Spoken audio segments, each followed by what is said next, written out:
Hello दोस्तों, welcome to my self study. दोस्तों, वर्ष 2021 करंट अफेयर्स क्वेश्चन सीरीज में एक बार फिर आपका बहुत बहुत स्वागत है। इस सीरीज में दोस्तों अभी तक हम लोगों ने जनवरी माह से लेके अगस्त माह तक के सभी महत्वपूर्ण जो है कि प्रश्नोत्तर को कर लिया है। तो दोस्तों आज की इस वीडियो में हम स्टार्ट करेंगे सितंबर माह के अभी तक के महत्वपूर्ण करंट अफेयर्स क्वेश्चंस। हमेशा की तरह दोस्तों मैं यहाँ पे आपको प्रश्नों का उत्तर तो बताऊंगा ही, साथ ही टॉपिक से रिलेटेड इंपॉर्टेंट फैक्ट्स बताऊंगा और वीडियो के अंत में उन्हीं फैक्ट्स से रिलेटेड एक प्रश्न आपसे पूछूंगा जिसका उत्तर आपको देना होता है। तो बिना देर किए चलिए स्टार्ट करते हैं दोस्तों आज के अपने पहले प्रश्न से। और प्रश्न है, सितंबर 2021 में किस पड़ोसी देश में वित्तीय आपातकाल के कारण खाद्य संकट उत्पन्न हो गया? और आपके ऑप्शंस हैं चीन, म्यांमार, बांग्लादेश या फिर श्रीलंका। तो दोस्तों इसका सही आंसर होगा ऑप्शन 4 श्रीलंका। इस संदर्भ में दोस्तों आपको बता चलूं कि वर्तमान समय में श्रीलंका में खाने पीने के जो सामान हैं उनके दाम बहुत बढ़ गए हैं और उनका मिलना जो है बहुत मुश्किल हो गया है और सामान्य खाने पीने की दुकानों पर दोस्तों लंबी लंबी लाइनें लगी हुई हैं। और इन्हीं परिस्थितियों में दोस्तों जो बड़े बड़े साहूकार हैं उन्होंने इस परिस्थिति का फायदा उठाते हुए अपने गोदाम को भरना शुरू कर दिया है, जिससे कि सामान का रेट और बढ़े और उनको इस प्रकार में वहाँ पर फायदा हो। तो इस स्थिति में और भी विकट स्थिति न पैदा हो, इसलिए दोस्तों श्रीलंका के वर्तमान राष्ट्रपति कोटबया राजपक्षे ने एक आर्मी जनरल को नियुक्त किया है कि इस तरह की कालाबाजारी और जो है कि जमाखोरी वहां पर न किया जाए। यहीं पर दोस्तों आपके मन में जरूर एक सवाल आ रहा होगा कि आखिर यह वित्तीय संकट उत्पन्न कैसे हो गया और खाने पीने के सामान की कमी कैसे हो गई। तो दोस्तों इस चीज़ को बहुत ही सिंपल वे में अगर आपको बताऊं तो दोस्तों जैसे देखिए कि कोई भी परिवार है, हमारा आपका परिवार है, तो हम लोग जो है कि अपनी आजीविका के लिए कोई न कोई काम करते हैं, फल उगाते हैं, सब्जियां उगाते हैं, कोई मजदूरी करता है या फिर कोई बिजनेसमैन है या किसी भी प्रकार से। इसके बाद दोस्तों जब वह अपना काम करता है तो कुछ पैसे कमाता है और इस पैसों के बाद वह अपनी ज़रूरत की चीज़ों को कहीं ना कहीं से खरीदता है। खाने पीने की चीज़ें हो गई, पढ़ाई लिखाई की चीज़ें हो गई, खेल कूद या जो भी चीज़ें हैं उनको अपने ज़रूरत को सामान को खरीदता है। इस स्थिति में दोस्तों अगर मान लीजिए कभी ऐसी स्थिति बनती है कि जो है कि आपके खर्चे बहुत बढ़ गए और इनकम आपकी थोड़ा कम होने लगी, तो उस स्थिति में आपके जो माता पिता हैं या जो घर के बड़ा सदस्य है वह किसी साहूकार से या फिर बैंक से जो है कि लोन लेते हैं। इस स्थिति में दोस्तों बैंक या साहूकार जो उनको लोन देता है वह कुछ इंटरेस्ट उनसे मांगता है जो कि एक पर मंथ फिक्स्ड अमाउंट होता है। यहीं पर दोस्तों अगर आपके खर्चे बढ़ते रहेंगे, इनकम धीरे धीरे कम होता रहेगा और आप अपना जो आपका इनकम है वो आप इंटरेस्ट में पे करने लगोगे, तो इस प्रकार से दोस्तों फाइनली आप धीरे धीरे क्या करोगे, जो आपके बड़े बड़े खर्चे हैं उनको धीरे धीरे आप कम करना शुरू करोगे। जैसे कि पढ़ाई हो गया, शिक्षा हो गया, हाँ, और भी जो भी चीज़ें हैं उनको आप कम करोगे। और फिर फाइनली कहाँ तक आएगा? फाइनली आएगा कि आपको खाने पीने की चीज़ों को में आपको कमी करनी पड़ेगी, क्योंकि वही अंतिम स्तर होता है। तो दोस्तों इसी प्रकार से जिस प्रकार से एक परिवार होता है उसी प्रकार से एक देश होता है। वह देश में कुछ न कुछ सामान वहाँ पे उत्पन्न होता है। जैसे हमारा देश है, हम लोग चीनी, चावल आदि चीज़ों को एक्सपोर्ट करते हैं, फिर बाहर से जो है पेट्रोलियम सामान जो कि हमारे यहाँ पैदा नहीं होता है तो पेट्रोलियम को बाहर से आयात करते हैं और फिर पेट्रोलियम को पे करने के लिए जो हम चीनी चावल बेच कर जो पैसा कमाए रहते हैं, इंटरनेशनल डॉलर जो कमाते हैं, उसी डॉलर से उसको पे कर देते हैं। तो ऐसा ही स्थिति दोस्तों इस समय श्रीलंका में बन चुका है कि वहाँ पर उनके खर्चे तो थे ही, लेकिन दोस्तों जैसा कि आप जानते हैं कि पूरी दुनिया का सबसे बड़ा साहूकार चीन बन चुका है और चीन ने काफ़ी कुछ इन्वेस्टमेंट यहाँ पर किया है और कहीं हद तक वह श्रीलंका को हड़पने की फिराक में भी है। और यही हुआ दोस्तों, वहाँ पर इतना ज़्यादा उन्होंने कर्ज ले लिया है कि उनकी जो भी रेवेन्यू है, जो भी इनकम है श्रीलंका सरकार की, उससे ज़्यादा पैसा उन्हें जो है कि चीन को पेमेंट करना पड़ रहा है। वर्तमान समय में दोस्तों जो है कि श्रीलंका के पास 2.8 बिलियन डॉलर का ही केवल फॉरेन रिजर्व रह गया है और अगले एक साल में उसे 1.5 बिलियन डॉलर जो है कि चीन को पेमेंट करना है। तो इस प्रकार से दोस्तों श्रीलंका जो है वह पूरी तरह से बिल्कुल कंगाली की हालत में आ गया है। अब देखिए आगे होता क्या है। तो दोस्तों उम्मीद करता हूँ कि यह टॉपिक पूरी तरह से आपको समझ में आ गया होगा। चलिए दोस्तों बढ़ते हैं अगले प्रश्न की तरफ। और प्रश्न है, सितंबर 2021 में किस देश के वर्तमान प्रधानमंत्री योशिहिदे सुगा ने अपने पद से इस्तीफा देने की घोषणा की? और आपके ऑप्शंस हैं अफगानिस्तान, क्यूबा, जापान या फिर चीन। तो दोस्तों इसका सही आंसर होगा ऑप्शन 3 जापान। इस संदर्भ में आपको बताता चलूं दोस्तों कि योशिहिदे सुगा ने इसी वर्ष 2021 के ही शुरुआत में जापान के प्रधानमंत्री के रूप में जो है कि शपथ लिया था और अब दोस्तों उनके ऊपर जो है कि कोरोना को सही ढंग से हैंडल न करने के कारण उन पर यह दबाव बना कि वह अपना इस्तीफा दें। तो दोस्तों आने वाले कुछ दिनों में जापान के प्रधानमंत्री योशिहिदे सुगा अपने पद से इस्तीफा दे देंगे और अब जापान को कोई एक नया प्रधानमंत्री मिलेगा। यहीं पर दोस्तों अगर हम जापान से रिलेटेड करंट अफेयर्स की बात करें तो दोस्तों अभी कुछ दिनों पहले ही जापान की राजधानी टोक्यो से 1200 किलोमीटर दक्षिण में प्रशांत महासागर में जो है कि ज्वालामुखी विस्फोट के कारण 2 नए द्वीपों की जो है खोज की गई है। साथ ही दोस्तों अभी कुछ दिनों पहले ही जो है कि अमेरिका की अगुवाई वाली एक खुफिया संस्था है 5i, उसमें भी जापान ने शामिल होने की अपनी इच्छा जताई है। जबकि दोस्तों आपको बता चलूँ कि हेनली पासपोर्ट इंडेक्स के अनुसार जो है कि जापान का पासपोर्ट दुनिया में सबसे ज़्यादा ताकतवर पासपोर्ट है।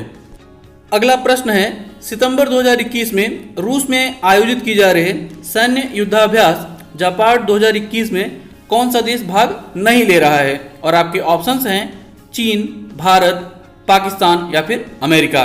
तो दोस्तों इसका सही आंसर होगा ऑप्शन 4 अमेरिका। इस संदर्भ में दोस्तों आपको बता चलूँ कि यह जो युद्धाभ्यास है जापाड, इसमें जो है कि बहुत से देश इसमें भाग ले रहे हैं। लगभग 12 देशों की सेना इसमें भाग ले रही हैं और इसमें भारत, चीन, पाकिस्तान, मंगोलिया, ईरान आदि कई देशों की सेनाएं भाग ले रही हैं। वहीं पर दोस्तों अगर हम रूस से रिलेटेड करंट अफेयर्स क्वेश्चंस की बात करें तो दोस्तों जनवरी 2021 में रूस ने ओपन स्काई ट्रीटी से बाहर हो गया था। वहीं दोस्तों रूस ने जो है चीन के साथ मिलकर अंतरिक्ष स्टेशन बनाने की घोषणा की है। साथ ही दोस्तों आपको बता चलूँ कि रूसी वैज्ञानिकों ने जो रूस का एशिया वाला पार्ट है वो साइबेरिया कहलाता है, साइबेरिया में स्थित बैकाल झील में पानी के नीचे एक दूरबीन को सफलतापूर्वक स्थापित किया है। अगला प्रश्न है, सितंबर 2021 में निम्नलिखित में से किस देश को ब्रिक्स देशों द्वारा स्थापित न्यू डेवलपमेंट बैंक की सदस्यता प्रदान की गई? और आपके ऑप्शंस हैं संयुक्त अरब अमीरात, यूरुग्वे या फिर बांग्लादेश। वही दोस्तों ऑप्शन 4 है उपरोक्त सभी। दोस्तों इसका सही आंसर होगा ऑप्शन 4 उपरोक्त सभी। इस संदर्भ में दोस्तों आपको बता दूं यह जो न्यू डेवलपमेंट बैंक है यह ब्रिक्स देशों की जो एक बैंक है और इसका मुख्यालय चीन के शंघाई शहर में स्थित है। वहीं पर दोस्तों आपको बता चलूं कि ब्रिक्स देशों का जो 13वां वार्षिक सम्मेलन होने वाला है वह इसी वर्ष 9 सितंबर को जो है कि नई दिल्ली में आयोजित किया जाएगा। अगला प्रश्न है, सितंबर 2021 में लद्दाख ने निम्नलिखित में से किस पशु तथा किस पक्षी को क्रमशः राजकीय पशु तथा राजकीय पक्षी घोषित किया है? और आपके ऑप्शंस हैं कश्मीरी हिरन, काली गर्दन वाला सारस या फिर बारहसिंगा और सारस या फिर हिम तेंदुआ और काली गर्दन वाली सारस या फिर शेर और सारस। तो दोस्तों इसका सही आंसर होगा ऑप्शन 3 हिम तेंदुआ और काली गर्दन वाला सारस। इस संदर्भ में दोस्तों आपको बता चलूं कि जैसा कि आप जानते हैं कि 5 अगस्त वर्ष 2019 को लद्दाख जो है कि जम्मू कश्मीर से अलग होकर अब एक नया केंद्रशासित प्रदेश बन गया है। तो दोस्तों जम्मू कश्मीर का जो राजकीय पशु था वह तो बारहसिंगा था और उनका राजकीय पक्षी काली गर्दन वाला सारस ही था। तो दोस्तों अब जो है लद्दाख ने भी अपना राजकीय पशु तथा राजकीय पक्षी घोषित कर दिया है और दोस्तों जो राजकीय पशु है वह हिम तेंदुआ तथा राजकीय पक्षी जो कश्मीर का है यानी काली गर्दन वाला सारस वही उनका राजकीय पक्षी भी है। यहीं पर दोस्तों आपको बता चलूँ कि उत्तर प्रदेश राज्य का जो राजकीय पशु है वह है बारहसिंगा और पक्षी है सारस, जबकि गुजरात राज्य का जो है कि राजकीय पशु शेर तथा पक्षी सारस है। अगला प्रश्न है, वर्ष 2021 की पहली तिमाही यानी कि अप्रैल से जून तक में भारत का जीडीपी ग्रोथ कितने प्रतिशत रहा? और आपके ऑप्शंस हैं 12.1, 15.1, 20.1 या फिर 25.1। तो दोस्तों इसका सही आंसर होगा ऑप्शन 3 20.1। अगला प्रश्न है, ह्यूरोन रिसर्च इंस्टीट्यूट के अनुसार सितंबर 2021 में निम्नलिखित में से कौन सा देश दुनिया का तीसरा सबसे बड़ा बिजनेस स्टार्टअप इकोसिस्टम बन गया? और आपके ऑप्शंस हैं संयुक्त राज्य अमेरिका, चीन, भारत या फिर जर्मनी।